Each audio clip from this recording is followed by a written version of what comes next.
जब हम पूज्य संतों की परंपरा की बात करते हैं तो मध्यकाल में जब देश गुलामी की बेड़ियों से जकड़ा हुआ था, विदेशी आक्रांताओं के द्वारा भारत की धर्म और संस्कृति को रौंदा जा रहा था, उस कालखंड में ज्योति की एक पुंज के रूप में सद्गुरु रविदास जी महाराज का आविर्भाव होता है। काशी में जो भारत की सनातन धर्म की प्राचीन नगरी है, उस काशी में शीर गोवर्धन में सद्गुरु रविदास जी महाराज का आविर्भाव होना और उन्होंने अपने कर्म साधना के माध्यम से जो एक प्रेरणा वहां से दी, वह आज भी पूरे देश के लिए, हर श्रद्धालु जन के लिए एक मार्गदर्शक के रूप में काम करती है। जब हम सद्गुरु रविदास जी महाराज के बारे में चर्चा करते हैं, बहनों और भाइयों, सद्गुरु रविदास जी महाराज ने सामाजिक आडंबर और कुरीतियों के प्रति समाज को जागरूक भी किया, कर्म पर विश्वास करने की प्रेरणा दी, एक आध्यात्मिक चेतना का जागरण किया और उन्होंने कहा था, मन चंगा तो कठौती में गंगा।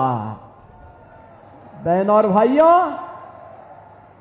ये संत सद्गुरु रविदास जी महाराज का कथन ये जीवन में आंतरिक पवित्रता और निर्मलता का प्रतीक होता है, एक नई प्रेरणा है और इसीलिए उन्होंने सामाजिक बुराइयों से दूर रहने के लिए समाज को एक नई प्रेरणा दी।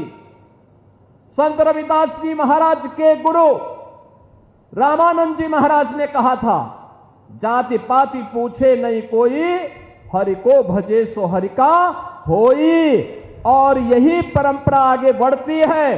तो संत रविदास जी ने उस समय इस बात को कहा था कि ऐसा चाहूं राज में जहां मिले सबन को अन्न, छोट बड़ो सम बसे, रविदास रहे प्रसन्न।